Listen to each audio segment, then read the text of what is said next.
A história do constitucionalismo brasileiro inicia com a independência do Brasil, em 1822. Em 1823, é convocada uma Assembleia Nacional Constituinte com ideais liberais. Essa Assembleia ela foi dissolvida e foi outorgada a primeira Constituição, que foi a Constituição de 1824. Foi a Constituição do Império. Era uma Constituição que tinha como grande figura o poder moderador. Esse poder moderador ele era exercido pelo imperador. Ele estava acima do executivo, do legislativo e do judiciário. Colocava o imperador como uma figura sagrada, insuscetível de qualquer tipo de responsabilidade, inclusive. Estávamos numa época em que o Brasil tinha aproximadamente 4 milhões de pessoas e o voto era censitário. Ou seja, só podia votar quem tivesse renda. Voto da mulher, nem pensar. Não existia naquela época uma divisão entre Estado e Igreja, na medida em que a religião católica era oficial. Essa situação perdura até a proclamação da República, em 1889, e surge com isso a primeira Constituição da República, que foi a Constituição de 1891. Uma Constituição que teve como relator Rui Barbosa. Então surge no Brasil o presidencialismo e o federalismo como forma de Estado. Termina-se, nessa época, com o poder moderador. O voto censitário ele também termina, mas as mulheres continuam impedidas de votar. E não há mais uma influência da Igreja diretamente no Estado, na medida em que a religião católica deixa de ser oficial. Então, com a Constituição de 34, que é a terceira, nós temos Getúlio Vargas como presidente. E a Constituição de 34, ela sofre influência da Constituição de Weimar da Alemanha, com relação ao direito à igualdade como direito fundamental de segunda dimensão. É o momento em que a mulher passa a ter direito ao voto. É o momento em que nós temos incorporado o mandado de segurança e ação popular na Constituição. Ela cria a justiça eleitoral. E ela começa a estruturar a justiça do trabalho. Só que é uma Constituição que dura muito pouco tempo.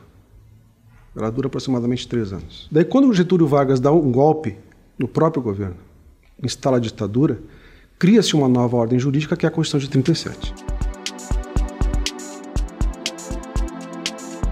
Nós temos uma Constituição que foi elaborada por um jurista chamado Francisco Campos, aos moldes da Constituição polonesa de 1935, que tinha caráter fascista. Então nós temos uma Constituição de 37, autoritária, que é apelidada de polaca. E nesse momento, em 37, nós temos que pensar o seguinte: se você quer criar uma ditadura, o que você tem que fazer? Você tem que fortalecer o poder executivo, que é isso que Vargas faz. Prova é que o artigo 73 da Constituição de 37, ele coloca o presidente como chefe supremo do Estado. E com todo esse poder, Vargas ele suspende o direito de greve, ele cria a pena de morte por causa de crime político. Mas apesar de tudo isso, ocorreram avanços sociais, como, por exemplo, a criação da CLT em 1943. Até que, com o término da Segunda Guerra Mundial, em que houve a vitória dos países aliados, Vargas perde a governabilidade e é deposto em 45. E com isso surge uma nova ordem constitucional, que foi a Constituição de 46. Essa Constituição de 46, ela tinha por objetivo a redemocratização do Brasil. Nós temos o retorno da ação popular, eleições diretas, a função social da propriedade dentro dessa Constituição, que é uma garantia bastante importante também. Só que a Constituição de 46, ela acaba sendo suplantada pelo golpe de 64. Ela passa a ser alterada por atos institucionais, o que acaba desvirtuando a Constituição de 46. Nós temos o fim dos partidos políticos, é criado o bipartidarismo no Brasil. Nós temos naquela época um Congresso Nacional artificial, porque ele existe, mas ele não tem autonomia. Isso, claro, que abriu campo para, logo na sequência, se criar uma nova ordem jurídica, que foi a Constituição de 67, autoritária, em que, no ano seguinte, 68, sob a presidência de Costa e Silva, é criado o AI-5, que dos 17 atos institucionais é o mais totalitário, é o mais agressivo. Então, com o AI-5 nós temos a supressão do habeas corpus, nós temos a mitigação da liberdade de reunião, Nós temos a possibilidade de suspensão dos direitos políticos por 10 anos. Nós temos a possibilidade, por exemplo, do presidente da República decretar estado de sítio sem autorização do Congresso. E essa situação toda perdura até 78, quando o AI-5 é revogado no governo de Ernesto Geisel. E quando ocorre a revogação do AI-5, inicia uma nova era de redemocratização do Brasil. Em 79, cria-se a Lei da Anistia, uma lei que perdoa aquelas pessoas que lutaram contra a ditadura, mas também perdoa os agentes do Estado que lutaram a favor da ditadura. E em 1980 nós temos a possibilidade de eleição direta no âmbito estadual. Mas o que o brasileiro e a brasileira queriam era uma votação direta para presidente da República. Imagine, nós estamos nos anos 80. A última vez que o brasileiro tinha votado para presidente tinha sido em 1960, com Jânio Quadros, que logo depois renuncia e assume o vice, João Goulart. Então o brasileiro queria votar para presidente. Até que em 1983 surge um movimento chamado Diretas Já. E um deputado federal à época, chamado Dante de Oliveira, ele cria uma proposta de emenda à Constituição, apresenta essa proposta de emenda à Constituição ao Congresso, para alterar a Constituição de 67 e colocar o voto direto para presidente no corpo da Constituição, chamada PEC Dante de Oliveira. Essa PEC foi rejeitada e o colégio eleitoral ele elege, indiretamente, um presidente civil, pela primeira vez desde 64, que foi primeiro-ministro de João Goulart, que foi Tancredo Neves. Tancredo Neves ele adoece muito rapidamente em 85 e falece logo na sequência e assume o vice-presidente José Sarney. E em 85 nasce no Brasil o pluripartidarismo daí. E em 87 nós temos a convocação de uma Assembleia Nacional Constituinte.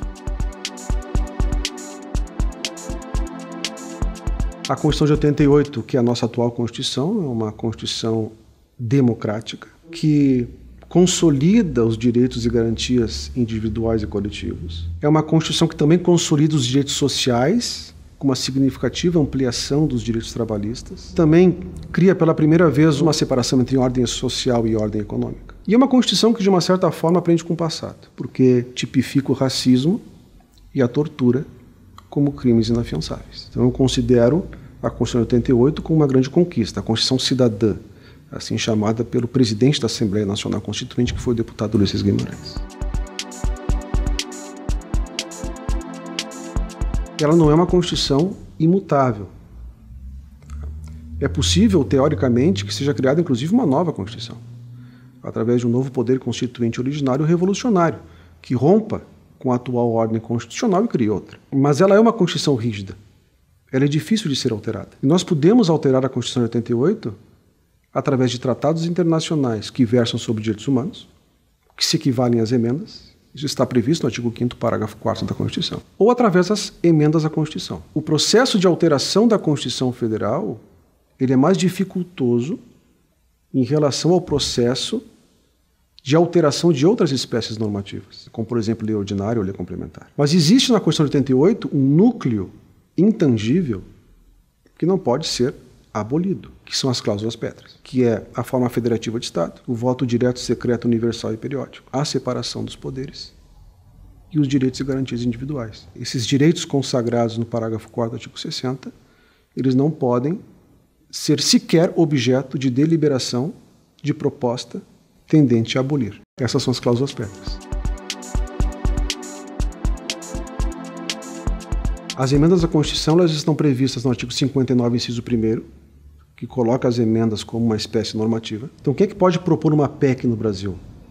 Nós temos o presidente da República, que pode propor uma PEC. 1/3, no mínimo, dos membros da Câmara ou do Senado, e mais da metade das assembleias legislativas dos estados, manifestando-se pela maioria relativa de seus membros. Ao contrário dos legitimados para a propositura, por exemplo, de uma lei ordinária e de uma lei complementar, onde o rol é muito maior. Para além disso, para você aprovar uma PEC, há necessidade de uma votação em 2 turnos, em ambas as casas do Congresso, e o quórum qualificado de 3/5. Então, por isso que a Constituição de 88 ela é rígida. É possível de ser alterada. mas exige um processo legislativo mais dificultoso. A Constituição de 88 é uma Constituição moderna, ela teve um nascimento duro, o povo brasileiro passou por momentos duros desde a sua independência, até que nós chegamos a essa Constituição. Já foi alterada mais de 100 vezes, mas isso decorre também da evolução social.